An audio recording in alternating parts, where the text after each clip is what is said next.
আল্লাহর নবী জনাবে মুহাম্মদ রাসূলুল্লাহ সাল্লাল্লাহু তাআলা আলাইহি ওয়াসাল্লাম দরুদ নবী আমার সাহাবা আবু বকরকে ডাক দিয়ে বলেন, সাহাবা আবু বকর, আমি তোমাদের চেহারার দিকে চেয়ে আমার পুরানো কথা মনে পড়ে যায়। হযরত আমিরুল মুমিনিন উমর ইবনুল খাত্তাব রাদিয়াল্লাহু তাআলা আনহু বাবা, আল্লাহর নবীজির বাম পাশে আপনার বসা ছিলেন। হযরত উমর নবীজির কাছে বাপজি আপনার দাঁড়িয়ে হাত ওখানা ধরে কেঁদে কেঁদে বললেন, ওগো আল্লাহর নবীজি, আপনি আমাদের চেহারার দিকে চেয়ে কেন কাঁদছেন? বলার বিশ্ব নবী বলেন, সাহাবা, আমি এখানে অনেকগুলো সাহাবার দিকে চেয়ে দেখছি না বাবা, তোমরা যেদিন আমাকে চিনতে পারতা না। ওরে সাহাবা, এখানে অনেকগুলো সাহাবা দেখতে পাচ্ছি, তারা আমাকে ধরে ধরে মেরেছিল, আমি তাদের কাছে কলমার দাঁত দিতে গিয়েছিলাম। হযরতে আবু বকর নাই, ওমর ফারুক রাদিয়াল্লাহু তাআলা আনহু বাবা সঙ্গে সঙ্গে আল্লাহর নবীর হাত ওখানে জোরে ধরলেন। ওমর কেঁদে কেঁদে বলছেন, নবী বেয়াদবি হলে মাফ করবেন। ওগো আল্লাহর রাসূল, যেই দিন আমি আপনাকে চিনতে পেরেছিলাম না নবী গো, সেই দিন থেকে আমি আপনাকে তার আগে বিরোধিতা করতাম। ওগো নবীজি, জানতাম না বেঈমান আবু জেহেল আমাকে বলতো, লা তাসমাউ লিহাযাল কুরআন, খবরদার মুহাম্মদ সাল্লাল্লাহু আলাইহি ওয়াসাল্লামের কোরআনের কথা তুমি শুনে নাও। ওগো নবীজি, আমি আপনাকে দেখলি, সাহাবাদেরকে দেখলি, এভাবে কানে আঙুল দিয়ে ঘুরে ঘুরে হাঁটতাম, যেন আপনার কথাগুলো আমার কানে যেন না চলে আসে। ওগো আল্লাহর নবী, শুনে নেন, যেই দিন থেকে আপনাকে চিনতে পেরেছি হুজুর, সেই দিন থেকে নবী আপনার দিকে আঙুল তুলে আমি কথা বলি নাই। আর কোনো মানুষকে ওমর থাকতে গেলে আপনার সামনে কেউ আঙুল তুলে কথা বলতে পারে নাই। বলুন আলহামদুলিল্লাহ। ওগো রাসূল, আপনি আর কাঁদেন না, আপনাকে এখন তো আর কেউ আপনাকে আঙুল তুলে কথা বলে না। রাসূল, আমি কি ভালোবাসি না আপনাকে? হাদিসের ভাষায় এসেছে, আল্লাহ রাসূল সাল্লাল্লাহু তাআলা আলাইহি ওয়াসাল্লামের সাহাবা উমর, নবী বলেন, ওমর এত ভালোবাসতেন ঈমান আনার পরে আমাকে। রাসূল যতক্ষণ বাপজি ওমরের সামনে কথা বলতে, হযরত ওমর ফারুক রাদিয়াল্লাহু তাআলা আনহু এক সেকেন্ডের জন্য বাপজি এদিক ওদিক তাকাতেন না, একইভাবে রাসূলুল্লাহর চেহারার দিকে চেয়ে যে কথাগুলো শুনতেন। আল্লাহ রাসূল বলতেন মাঝে মাঝে, ওমর, আমি অনেক সাহাবাকে দেখতে পাই, তারা এদিক ওদিক তাকায়। এই ওমর, তুমি আমার দরবারে আসলে তুমি বসে গেলে আমার দিকে অমন করে তাকিয়ে থাকো, আর তোমার দুই চোখের কোণা দিয়ে পানি গড়ে গেল। হযরত ওমর বলতেন, হুজুর, এই চোখ দিয়ে আমি আপনাকে প্রথমে চিনতে পেরেছিলাম না, আপনি এত বড় দামি রাসূল। ওগো নবী, আপনাকে ঈমান আনার পরে আমার মন চাই না অন্য কাউকে দেখতে। বলুন আলহামদুলিল্লাহ। কিয়ামত পর্যন্ত আপনাকে আমাকে যদি আল্লাহ জীবিত রাখে, আমাকে যদি কোনো কাজ আর না করতে হতো, আমি এইভাবে 24 ঘন্টা একইভাবে রাত দিন আপনার দিকে তাকিয়ে থাকতাম। আল্লাহ রাসূল বলতেন, ওমর এত ভালোবাসো? বলে, হুজুর হ্যাঁ।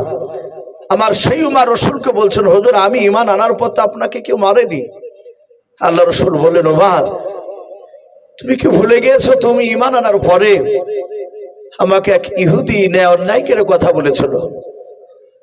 সিরাতে হালবিয়া বলে একটি উর্দু কিতাব, রাসূলুল্লাহর বাপজি তাতে চরিত্র কথা জীবনী তাতে দেওয়া আছে।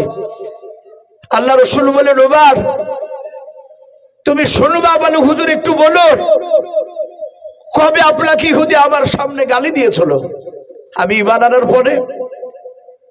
কিতাবে এসেছে বাপজি, সবচেয়ে সেই জামানায় মদিনার সবচেয়ে বড় ইহুদের আলেম, তার নাম ছিল বাপজি রাহাব বলে নাম। তাওরাত জাবুর কিতাবের বাপজি সে বিখ্যাত হাফেজ ছিল।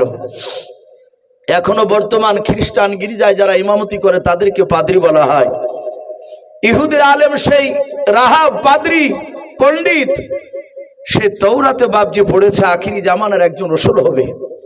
সেই নবী মুহাম্মদ সাল্লাল্লাহু আলাইহি ওয়াসাল্লামের চরিত্র সব ভালো, কিন্তু তার দুটো চরিত্র বাপজি আপনার নয়, দুটো গুণ। মুহাম্মদ সাল্লাল্লাহু আলাইহি ওয়াসাল্লামের সব গুণ ভালো, কিন্তু তার চেয়ে তার দুটো গুণ বাবজি আপনার সবচেয়ে আরো বড় মহৎ গুণ হবে, ভালো হবে। এক নম্বর, মুহাম্মদ সাল্লাল্লাহু আলাইহি ওয়াসাল্লামের সামনে হাজারো অন্যায় করলে উনি অন্যায়কারীকে মাফ করে দিবেন। বলুন সুবহানাল্লাহ। আল্লাহ রসুলের বাপ যে আপনার, যিনি রসুল হবে, তিনি জীবনে আমানতের খেয়ানত করবেন না। এই দুটো গুণ বাপজি ইহুদের আলেম রাহাব কেতাবে পড়েছে। পড়ার পরে তার একটা ভাতিজা ছিল, কেউ লিখেছেন তার ভাতিজার নাম ছিল উসামা। তো সেই ইহুদির আলেম তার ভাতিজা উসামাকে ডেকে বলছে, ভাতিজা তুমি কোথায় যাবা? বলে, চাচাজি আপনি তো জানেন আমি শাম দেশে ব্যবসা করতে যাই। ইহুদির আলেম সেই রাহাব পাদ্রী বলল, ভাতিজা তুমি যদি শাম দেশে যাও, ওখানে গিয়ে যদি মানুষ বলা বলি করে যে আখিরি জামানার পয়গম্বর মুহাম্মদ রাসূলুল্লাহ সাল্লাল্লাহু আলাইহি ওয়াসাল্লাম এই মক্কা নগরে জন্ম নিয়েছে এবং উনি নবুয়তের দাওয়াত দিতে শুরু করেছে, তাবলীগের কাজ করছে, এই কথা যদি শুনতে পাও ভাতিজা, তাহলে একটু যত তাড়াতাড়ি পারো এসে আমাকে বলবা।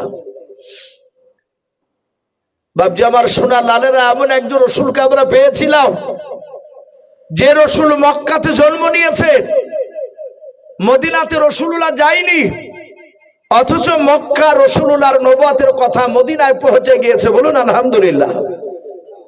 শাম দেশে বুশরায় বিভিন্ন বাজারে বাপজি প্রচার হয়ে গিয়েছিল। আমরা কয়েক মাস হয়ে গেল বাপজি, ওই যে কর্ণাটকের একটা মুস্কান বলে একটা ইমানদার বোন আমার, অনেক মানুষের নামটা মনে আছে, কলেজে যাচ্ছিল, আর ওই সময় জোর করে বাপজি তার সামনে অন্য স্লোগান দিচ্ছিল, আর উনি সেই তার প্রতিবাদে যারা ইমানদার হয়, আল্লাহওয়ালা হয়, তারা বাপজি পৃথিবীর একমাত্র আল্লাহকে ছাড়া কাউকে ডরায় না, ভয় করে না। আপনি আমি যদি ভয় করি, জানতে হবে আমরা পূর্ণাঙ্গ ইমানদার মুমিন এখনো হতে পারিনি। কিন্তু রাসূলুল্লাহ বলেছেন যারা আল্লাহর ওপর ঈমান আনবে, আল্লাহকে যারা বিশ্বাস করে নেবে, ঈমান পূর্ণ হয়ে গেলে তারা আল্লাহকে ছাড়া কাউকে ভয় পায় না। উনি নারে তাকবীর বলে বাপজি সে বোনটা স্লোগান দিয়েছিল, মনে পড়ছে না আপনাদের? গোটা পৃথিবীতে বাপজি আপনার মুসলমানদের ঈমানকে জাগিয়ে দিয়েছিল মেয়েটা। আমরা মেয়েটাকে বাস্তব চোখে দেখিনি, কিন্তু ইউটিউবে আমরা অনেকে বাপজি মোবাইলে দেখেছি সে বোনটাকে। তা আল্লাহ রসুল সাল্লাল্লাহু তাআলা আলাইহি ওয়াসাল্লাম মক্কা নগর থেকে বাইরে যাওয়ার আগেই রাসূলুল্লাহর কথা চারিদিকে ছড়ে গিয়েছিল। কেন? কেতাবে লিখেছে বাপজি কাবা শরীফ সারা পৃথিবীর মধ্যে মধ্যস্থল জায়গা, আর কাবা এমন একটা কাবা যে সারা পৃথিবীর মানুষ সেখানে বাপজি হজ করতে যায়। আপনার আমার টাকা যদি বাপজি হয়ে যায়, ইসলামের শরিয়াতে যে বাপজি নেশাবে মালিক বলা হয়েছে, হজ যে বাপজি আপনার ফরজ, সবারই উপর নয়। তাহলে আপনার আমার উপর ফরজ হয়ে গেলে বাপজি হজ করতে না গেলে গুনাহ আছে। কিন্তু এখন আবার নতুন করে বাপজি একটা সিস্টেম উঠেছে, টাকা ফরজ হয়ে গেছে তার বড় হজ করা। চালাকি করে বলছে যে আমি উমরাতে যাচ্ছি, বড় করে খানা দিছে।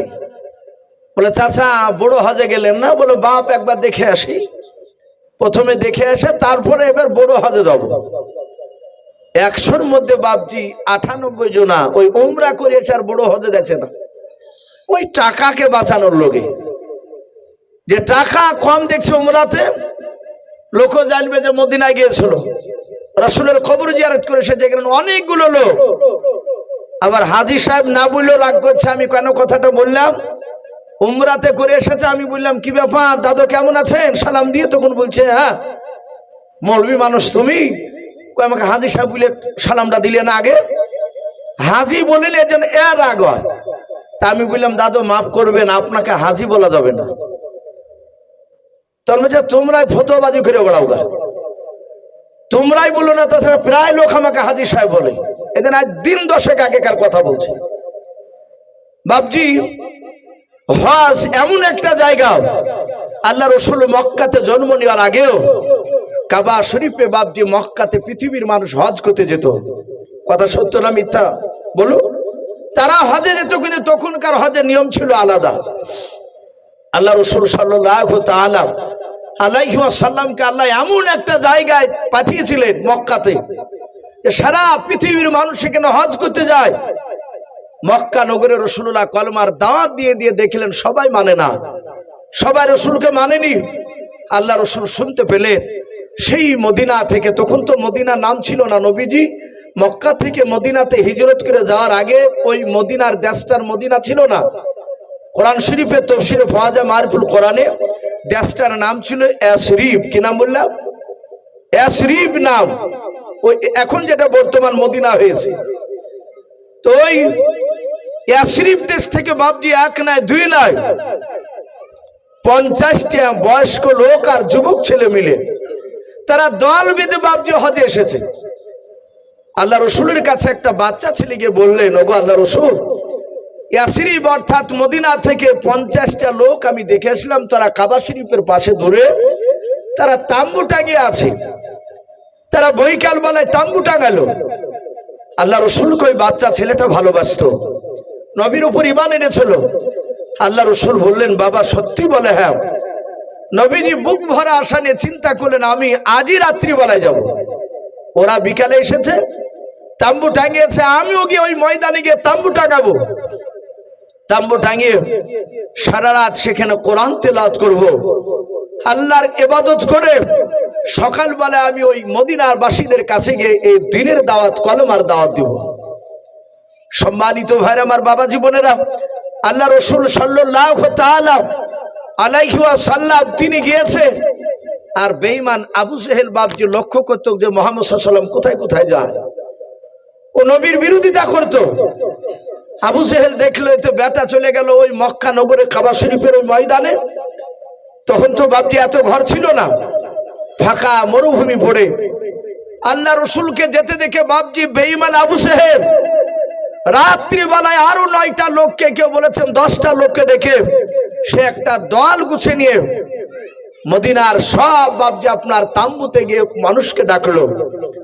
তারা 5টা তাম্বু টেঙেছিল, এক একটা তাম্বুতে 10 জন করে মানুষ, 5,250 সবাইকে ডাকলো। ডেকে বলছে, এই এই ইয়াসরিব দেশের মানুষেরা, তোমরা আমাকে চিনো, আমি কে? আল্লাহ রসুলের ব্যাপারে বাপজি তারা তো জানে না, নবীর নামই শুনেনি তারা।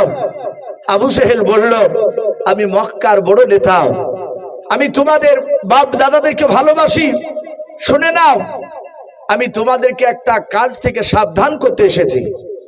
মদিনার বয়স্ক লোকেরা বলল, ভাই আবু জেহেল, আমাদেরকে কোথা থেকে সাবধান করবা? ডাক দিয়ে বললো, ওই দেখো তাম্বু দেখতে পাচ্ছ, রাসূলুল্লাহর তাম্বুকে দেখাচ্ছে, জায়তুন তেলের বাতি জ্বালিয়েছে। বলে, হ্যাঁ দেখতে পাচ্ছি। বলে, ওই তাম্বুর ভিতরে মক্কার সবচেয়ে বড় পাগল ভরা আছে, বলুন আস্তাগফিরুল্লাহ। সারা পৃথিবীর মধ্যে শ্রেষ্ঠ রসুল, যে রসুলের বাপজির শরীর থেকে ঘাম বেরোলে মুশকে আম্বার নাই খুশবু বের হতো, বলুন সুবহানাল্লাহ। যে রসুলুল্লাহ রাস্তা দিয়ে একদিন হেঁটে গেলে, তিরমিজি শরীফে এসেছে, ওই রাস্তায় রসুলুল্লাহ বাপজি 14 দিন না গেলে ওই রাস্তায় নবত খুশবু পাওয়া যেত। মক্কার লোকেরা বলতে গিয়ে রাস্তায় দিয়ে রসুলুল্লাহ গিয়েছে। আর সেই রসুলকে বাপজি মক্কার বেঈমান আবু জেহেল নবীকে পাগল বলছে। এখনো বাপজি যারা দেখবেন আল্লাহর উপর ঈমান নাই, তারা টুপিওয়ালা দাড়িওয়ালাদেরকে দেখলে তারা ন্যায় অনেক কথা বলে বলে।